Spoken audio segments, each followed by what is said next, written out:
kuona tedeo muoyo shire na matharaita no niendire kindu tweka mwirori wakwa uhotanire Baba ihoru riakwa tiko ria nyumete. Haleluya. Bwana asifiwe. Na wasalimu wote asubuhi njema. Namshukuru Mungu kwa kunipa hii nafasi asubuhi ya leo, maana amekuwa mkuu kwangu, amekuwa pamoja nami usiku kucha, amenilida na pia amenipa kibali ya siku ya leo. Ninawapenda asubuhi njema. Nawakaribisha wote ambao wanaonitazama popote mlipo. Tunajiita Synagogue Crusader for the Christ Ministry. Na tuko hapa City Stadium roundabout hapa Nairobi, Kenya. Na tuko chini ya mtumishi wa Mungu Reverend Hezekiah Dura wa Ruige. Endelea kulike na kushare page yetu ambayo ni Ctv Kenya. Unapofanya hivyo utakuwa unatenda jambo la maana sana, maana utapata mgao wako kwa ajili ya kufanya hivyo. Asubuhi ya leo neno ambalo niko nalo ni kutoka kitabu cha First Thessalonians, Wasalonike wa kwanza, ni 5 kuanzia mstari wa 1 hadi wa 11. Inasema ni about the day of the Lord. But concerning the times and the season, brethren, you have no need that I should write to you, for yourself know perfectly that the day the Lord so come as a thief in the night. For when he say, peace and safety, then sudden destruction comes upon them as a labor pain upon a pregnant woman. And they shall not escape.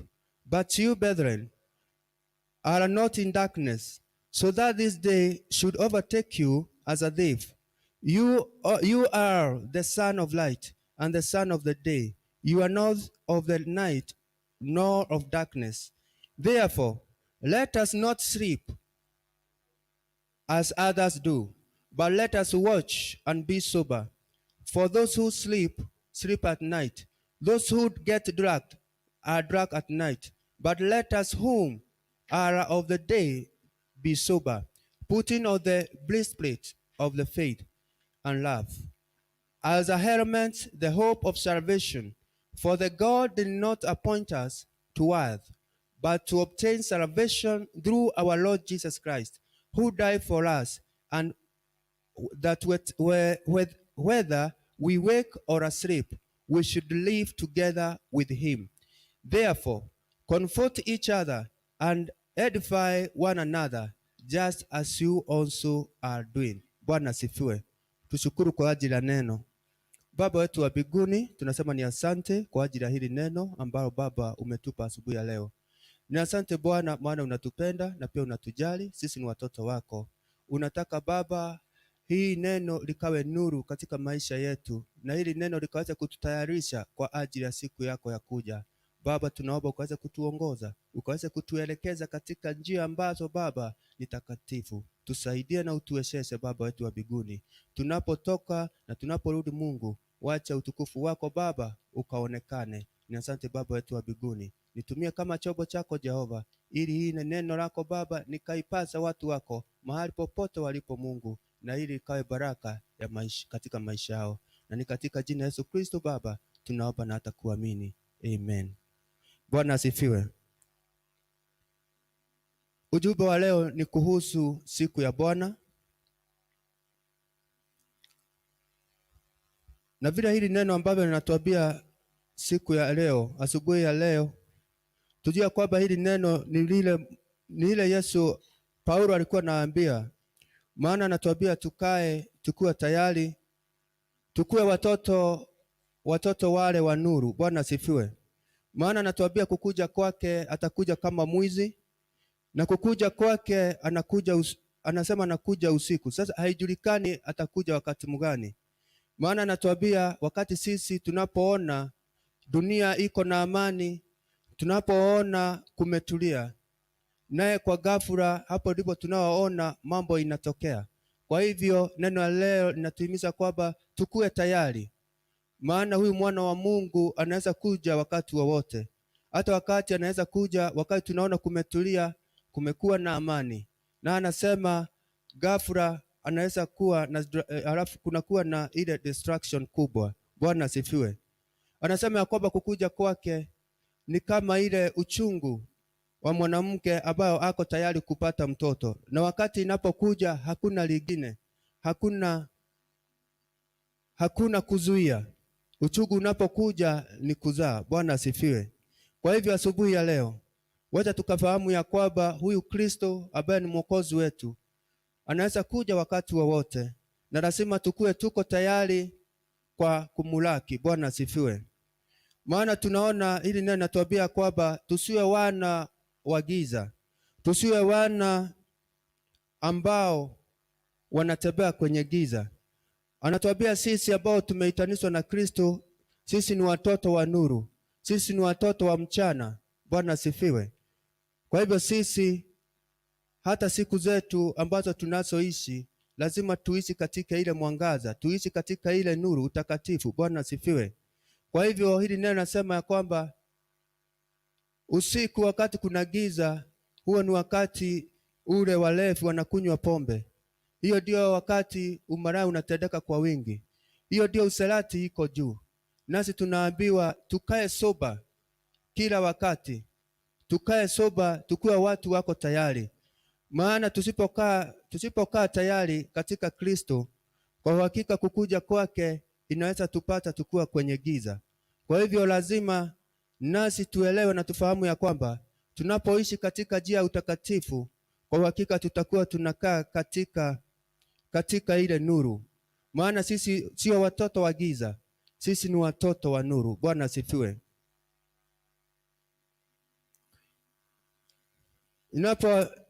Hii neno linapoendelea, tunaona ya kwamba tunaambiwa hope, yani kile ambacho tuko nacho ndani yetu, ile imani yetu tuko nayo na upendo, tunaambiwa tusiachilie.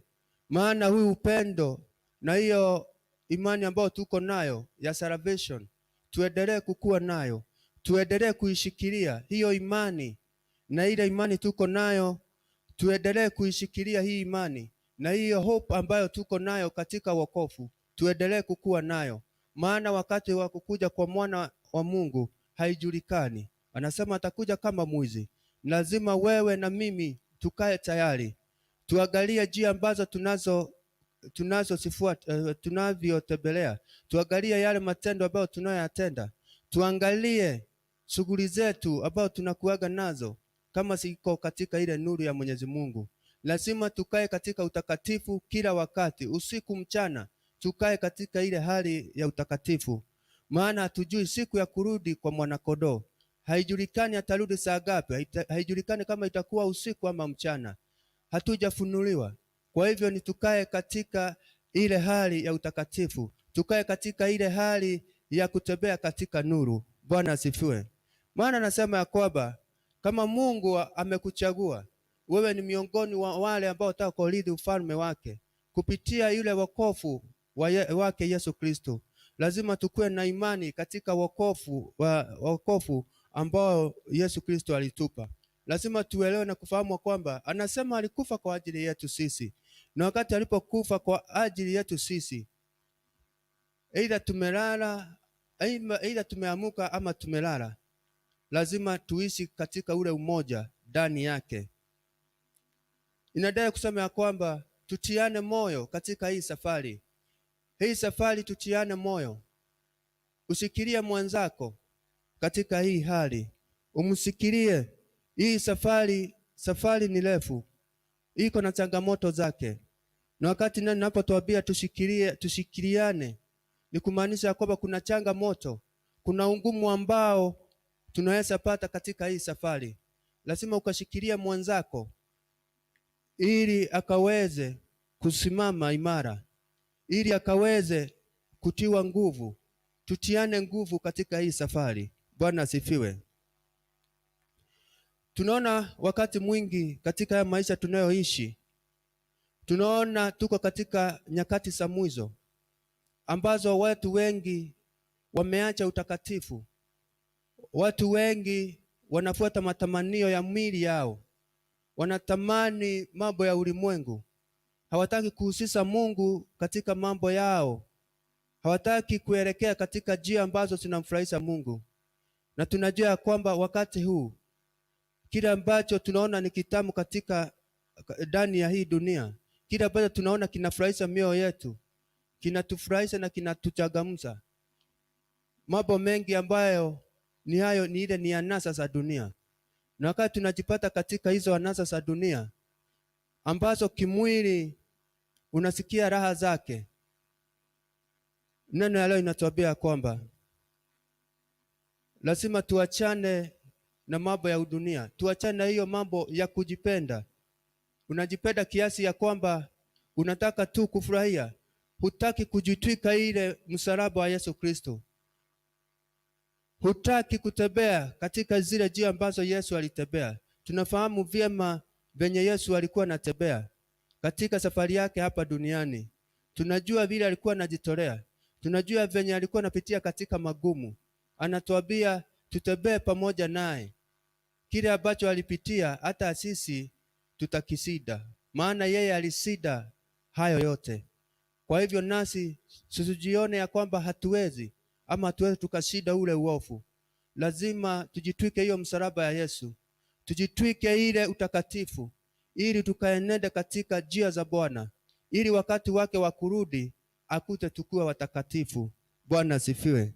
Kwa hivyo asubuhi ya leo, angalia njia zako, angalia mienendo yako, maana ni ya muhimu sana, ili ukaelewe na ukafahamu ya kwamba hiyo njia ambayo unayopitia, matendo ambayo unayatenda, uangalie sana kama inaambatana na mapenzi ya Mungu. Kwa hivyo lazima ukae katika yale mapenzi ya Mungu, ili naye Mungu aendelee kutembea pamoja nawe. Popote utakapoenda, Mungu aenende pamoja nawe. Kwa hivyo hakikisha umekaa ndani ya nuru ya Yesu Kristo. Shikilia ule wokovu ambao Yesu amekupa. Kumbuka ile gharama ambayo ilitumika. Angalia hiyo gharama, kujitoa kama dhabihu, unauliwa, unateswa kwa ajili ya mtu, ili huyu mtu akaweze kukombolewa, ili mtu akae karibu na Baba wetu wa mbinguni. Tuangalie hiyo gharama ambao Yesu ilimgharimu. Tuangalie damu yake ni ya gharama, damu yake ni ya thamani sana kwetu. Kwa hivyo tusichukulie tu kawaida, ama utende jambo ama utende uovu ukijua ati kesho utatubu. Tusizoee, tukue watu wa kujua na kutambua ni nini hicho ambacho Yesu alitupe, ni nini hiyo Yesu alitoa kwa ajili yetu. Tusikue katika ile hali ya kumzoea. Lazima ujitwike mzigo yake kamilifu, maana unajua na unafahamu vyema wakati ulipohubiriwa habari yake, wakati injili ilipoingia ndani ya moyo wako, hapo ndipo ulikuja kujua huyu Yesu. Hapo ndipo ulikuja kuelewa njia zake ambazo alikuwa anazipitia. Hapo ndipo ulijua ile sacrifice ambayo alitoa juu ya dhambi zako. Kwa hivyo unafahamu vyema. Kwa hivyo wacha ukae ndani yake Yesu Kristo, maana unafahamu wokovu ni nini. Tunza huo wokovu. Omba Mungu akutie nguvu katika hii safari ya wokovu, maana wewe mwenyewe unafahamu wokovu ni nini. Kwa hivyo tutunze wokovu ambao Yesu ametupa, tuntuze na tuenende katika njia ambazo zinamfurahisha Mwenyezi Mungu, maana kujitolea kwake msalabani ni upendo mwingi, nasi lazima tumpende. Hatuwezi tukasema tunampenda na ili hali hatufuati matendo yake. Kwa hivyo lazima matendo ikaambatana na kile ambacho unachokisema ya kwamba unampenda huyu Yesu. Usikue tu ni kusema unasema tu na mdomo, lakini matendo yako haiambatani kamwe na mienendo ya Yesu. Bwana asifiwe. Kwa hivyo lazima matendo yetu yaandamane na ile mwangaza. Tunataka tuishi katika ile hali ya utakatifu ili tuweze kukaribia Yesu kabisa, na ili tukaweze kumkaribia kabisa, ili tukae watoto wa Mungu. Baba wetu wa mbinguni anafurahishwa sana wakati tunajitoa, wakati tunajifahamu, wakati tunarudisha fahamu kwetu. Tunajua sisi ni wenye dhambi, tunajua kwamba sisi tumetenda dhambi, lazima tuelewe hivyo. Na wakati tunapoelewa hivyo, naye Roho Mtakatifu anashuka, anakuja na neema zake, na tunapata wokovu kupitia kuelewa na kufahamu ya kwamba alikufa kwa ajili yetu. Kwa hivyo wewe ambao unaonitazama mahali pote ulipo, jua ya kwamba nyakati hizi tuko nyakati za mwisho. Ni lazima ukuwe tayari kwa lolote. Bwana asifiwe. Hata unapoamuka hapo, hata wakati unapolala, ujue ya kwamba mwana wa Mungu anaweza rudi wakati wowote. Kwa hivyo dumisha utakatifu usiku na mchana, maana hujui saa, hujui wakati, hata majira hujui. Kwa hivyo hakikisha ya kwamba umedumisha utakatifu, ili mwana wa kondoo akikuja dakika hii ukuwe tayari, utakuwa tayari kwenda pamoja naye. Bwana asifiwe. Siku ya leo jiite mkutano, ukaweze kufahamu ya kwamba na uanze kujifikiria umetoka katika njia za Bwana kwa ajili ya kitu gani. Lazima ujue njia zako, ama uelewe ile milango ambayo umeifungua, ile milango ambayo umefungua, na ile milango ambayo Shetani anapenya ili kukuja kukushika, ili kukuja kukudanganya na kukufunga mawazo yako ili usione mbele. Lazima ujiite na utafakari na uelewe ya kwamba ile milango ambayo umeifungua inaweza sababisha wewe, wakati Yesu atakapokuwa anarudi, inaweza kukupata ukiwa hauko tayari. Lazima ujiite mkutano na ujue ni milango ya aina gani ambayo umeifungua katika maisha yako, ambayo inakufanya uteseke, ambayo inakufanya ulie, ambayo imekuletea magonjwa, imekuletea uchungu katika moyo wako. Lazima ujue, maana wewe mwenyewe unajua, wewe mwenyewe unaofahamu kile ambacho unachokitenda, aidha kukuwa na giza ama kukuwa na mwangaza. Lazima uelewe, maana wewe mwenyewe ndio unaojifahamu kabisa.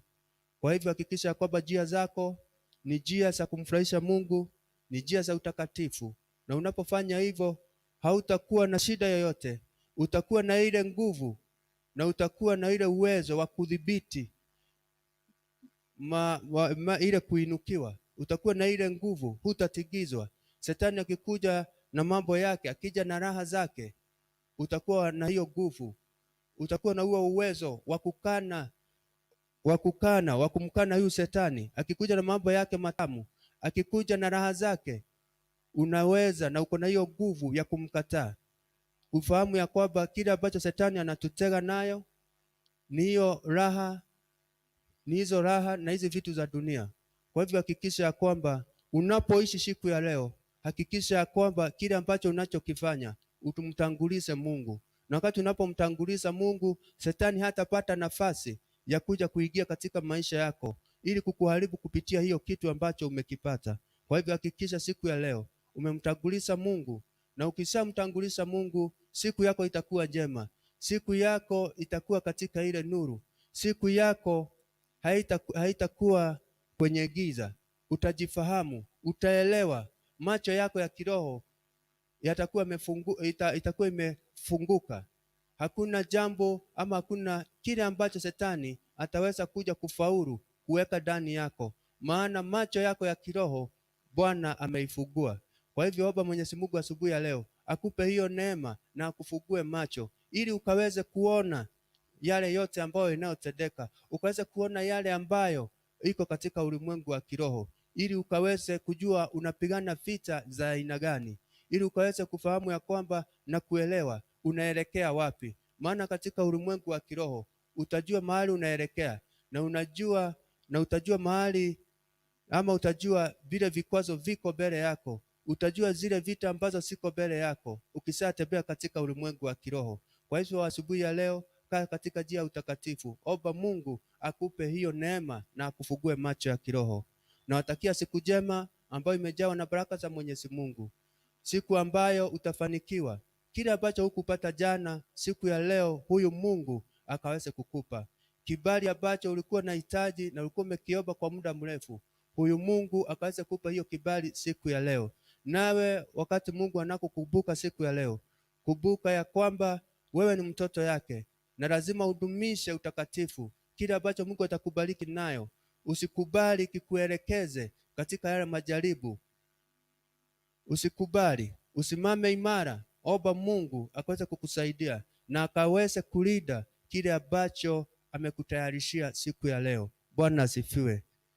Mkuwe na siku njema na mbarikiwe na Mwenyezi Mungu. Tushukuru kwa ajili ya hilo neno na ili tukamwombe Mungu akaweze kutangulia siku yetu ya leo. Bwana asifiwe. Baba, katika jina la Yesu Kristo ninasema ni asante, asubuhi njema. Na kushukuru kwa ajili ya hili neno. Baba wetu, hili neno likaweza kubadilisha maisha yetu, hili neno likaweza kuinua imani yetu. Wewe ndio tunayengojea Bwana Yesu, wewe ndio tumaini letu Baba. Tunajua kwamba utakuja kama mwizi. Baba, tuwezeshe ili tukaishi tukuwa tayari Jehova. Njia zetu na mienendo ambayo Baba tunayo Jehova Mungu ikaambatana na mapenzi yako. Tunaomba roho wa giza akaondoke katika maisha yetu. Tunataka roho wa nuru akawe ndani yetu ili tukaweze kuona mbali.